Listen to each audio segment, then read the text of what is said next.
Hello and welcome. These recordings are designed for students sitting the CIE IGCSE History exam.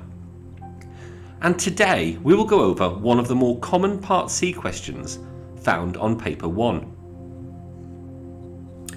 You might find it useful to have a pen and paper to hand, or you might just want to listen through as part of your revision. That's okay too. Today's question will be in the following form. Was appeasement a justifiable policy? Now, be aware, for Paper 1 Part C questions, they will invariably be in the form of a statement followed by how far do you agree with this statement? And so this question could turn up in the form of appeasement was justifiable, how far do you agree? Or appeasement was a terrible mistake, how far do you agree? But for the purposes of being thorough, this question will take a more generic tone. Many of you will by now be familiar with what us history teachers call the PEE technique. That is to say, you make a point, back it up with evidence in the form of names, dates, statistics, quotations, people, places and events, and then explain using phrases such as this suggests or this shows. Better answers will often give more than one layer of explanation. We call this PE 2.0 because you're doing it twice. So in this response, we will use the PEE formula, sticking to 1 point per paragraph. So, was appeasement a justifiable policy? This response will give two sides of the argument. To be thorough, we will give 5 points suggesting it was a justifiable policy. We will then use the magic words "on the other hand" and give 4 points suggesting it was not a justifiable policy before arriving at a clever conclusion. Now, before we begin, I'd like to just add, in the words of Professor Colin Holmes of the University of Sheffield, before you know your history, you should know your historian. I'm a history teacher from the city of Birmingham in England, which is where Neville Chamberlain is from, and I have to be honest, I'm a little bit biased in that I really like Chamberlain and I like the Chamberlain family. So when you're listening to this argument presented today, just bear that in the back of your mind as to whether you agree or disagree, and just take into account my own personal bias. So let's begin. Was appeasement a justifiable policy? Let's start by arguing that it was. Point 1. Britain was not ready for war, and the policy of appeasement bought time for rearmament. Evidence to support this includes: Britain only started rearming when Chamberlain came to office in 1937, and it clearly was not ready for war. In January 1938, Germany had 80 army divisions ready to fight. Britain had only 1. By August 1939, Germany had 130, and Britain had now narrowed the gap and had 45. Moreover, radar was invented in 1937, and this was crucial in the Battle of Britain, which was one of the key turning points of World War II.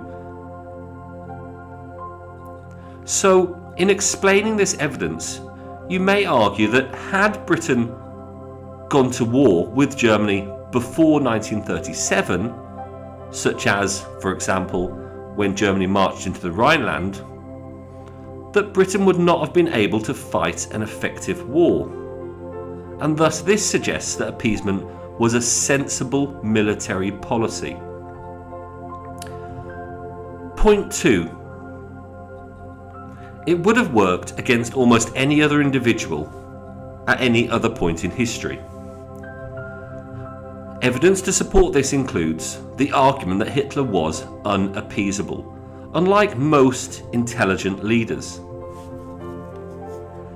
Neville Chamberlain had a business background in commerce, and he worked on banana plantations, and so throughout his career he expected a business-like foreign policy, particularly after the promises made at the Munich Agreement.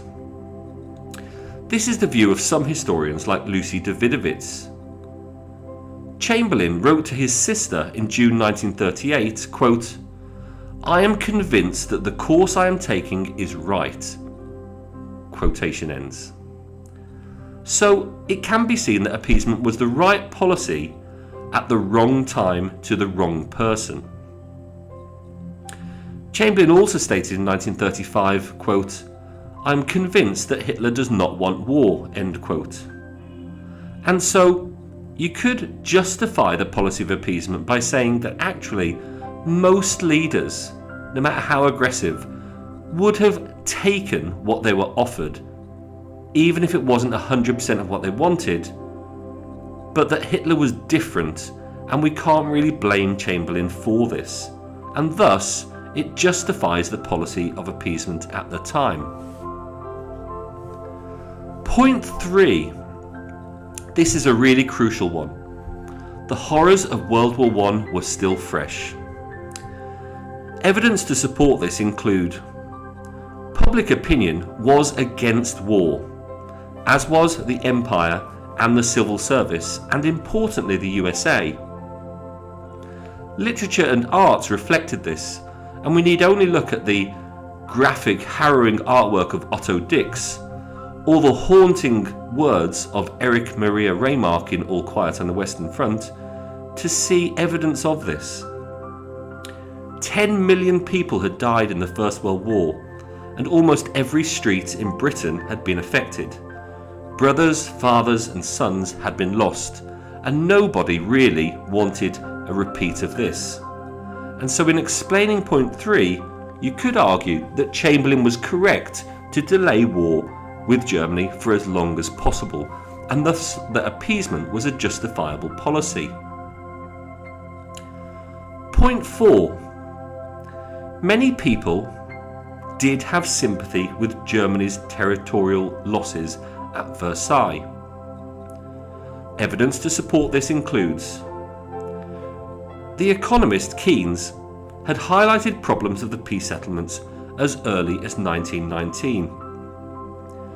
Many Brits and others had some sympathy with the German diktat. For example, there were 3.5 million Sudetendeutschen, or Germans in the Sudetenland, in Czechoslovakia, who hoped one day to reunite with Germany.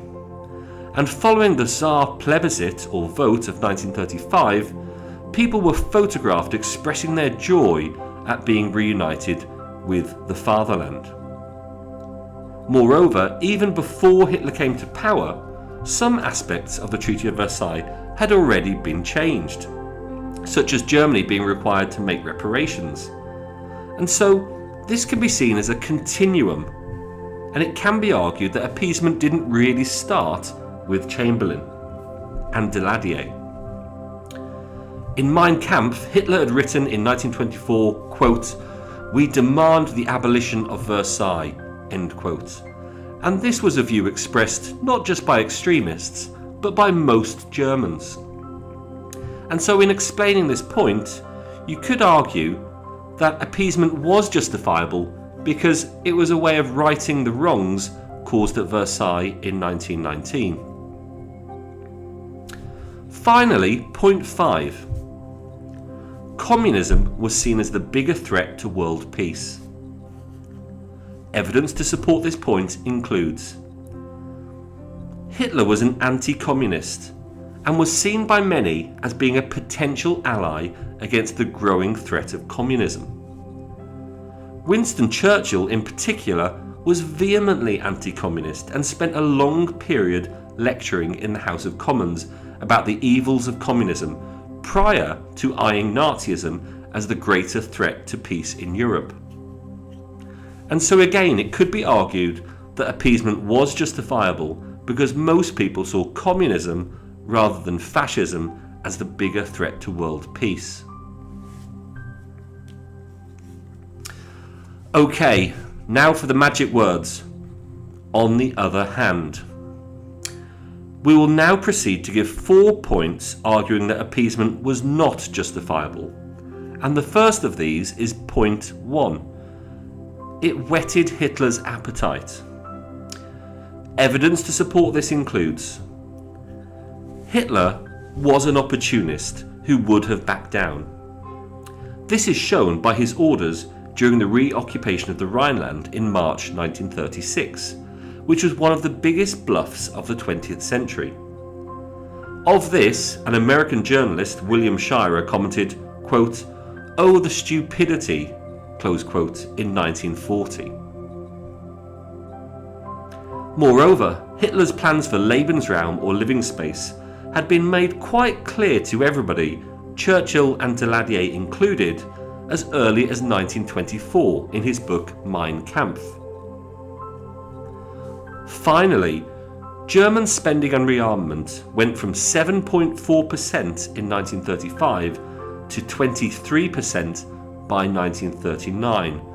This was part of a war economy, and it can be argued that the West should have seen this coming, and thus therefore in our explanation that this evidence was that it whetted Hitler's appetite and encouraged him, and that appeasement was a bad policy which could not be justified at the time. Point 2. It also gave Hitler more time to rearm. Evidence supporting this claim includes: Now, we've argued already that it gave Britain more time, but historian A.J.P. Taylor in the 1960s claimed Germany was not actually that far ahead of Britain in 1938, and that they were only 45% of what British intelligence reported. For example, in 1939, Germany had 70 craft in the Navy, but Britain had 75. Although Chamberlain was not to know this, of course, only what he was informed. And so in explaining point 2, we may argue that appeasement was not justifiable because it gave Hitler more time to rearm as well. Point 3. The West sold the Czechs down the river. Evidence to support this point includes: Chamberlain famously stated in September 1938, quote, "How horrible, fantastic it is that we should be digging trenches and trying on gas masks here because of a quarrel in a faraway country of whom we know nothing," close quote. Chamberlain's Peace in Our Time clearly did not include Eduard Beneš and the Czechs, and it could be argued in explaining this point that the West owed the Czechs something, particularly with the League of Nations, and that the Czechs should not have been sold out at Munich. Point 4. It scared the USSR and led to the Nazi-Soviet pact, which made war more likely. Evidence to support this includes: Hitler had made no secret of his eastern expansion plans and his desire for Lebensraum. Appeasement sent the message that the West would not stand in his way, and that paved the way for the Molotov-Ribbentrop Nazi-Soviet pact. In explaining this point then, we could argue that the policy of appeasement led to the Nazi-Soviet pact, which in return made war with the West more likely, and thus therefore that appeasement was a bad policy that should not have been justified at the time. Okay, now we've given a very large scope and a very thorough answer in answering the question, was appeasement a justifiable policy?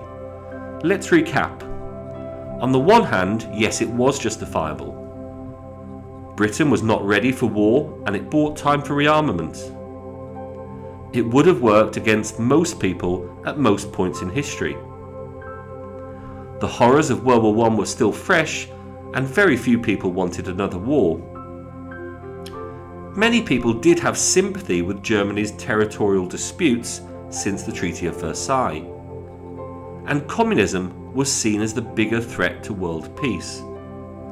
But on the other hand, it encouraged Hitler. It also gave Hitler more time to rearm. The Western Allies sold the Czechs down the river, and it scared the USSR into signing the Nazi-Soviet pact. So, now it's time for our clever conclusion. When considering this and listening to this, bear in mind what I said at the beginning about knowing your historian and making your own mind up. Neville Chamberlain has traditionally been painted out to be a weak and indecisive leader, having been replaced by Churchill in 1940. However, as historian John Charmley argues, there are many who now seek to rehabilitate him and to restore his reputation. This audio recording has argued that, although it is easy in hindsight to criticise the policy of appeasement, Birmingham's first and only Prime Minister was acting in what he perceived to be the best interests of the nation and indeed of Europe. It's argued here that he made the right decision at the wrong time and was an unlucky Prime Minister. Okay, thank you very much for listening. I hope you found this audio recording useful. If you did, feel free to follow me on Twitter at Mr. Guiney History, or you can subscribe to my YouTube channel for further pieces of advice. Bye bye!